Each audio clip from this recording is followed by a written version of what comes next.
ওয়ালাইকুম ভিউয়ার্স, সবাই কেমন আছেন? আশা করি ভালো আছেন। তো সবাই আমার ইউটিউব চ্যানেলটাকে সাবস্ক্রাইব করে দিবেন। আমি আমার বাগানে চলে আসলাম। বাগানে ফলমূল, শাকসবজি সব কিছু সুন্দর, কবুতর, মুরগি সব কিছু আছে। তো আজকে আমি দেখাবো যে ছাদ বাগানে খুব সহজে কিভাবে এই কচু শাক চাষ করা যায়। আমার এখানে কয়েক রকমের কচু আছে। এই কচুগুলো আমি কচুর লতি থেকে তৈরি করেছি, গাছ থেকে। আর এটা কালো কচু। তো এই কচুগুলো সুন্দরভাবে কিন্তু খুব সহজেই ছাদ বাগানে হয়ে থাকে।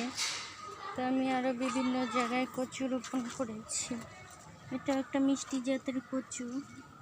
এই কচুটাও কিন্তু খেতে খুব মজা হয়। এখানে আরও আছে কচু।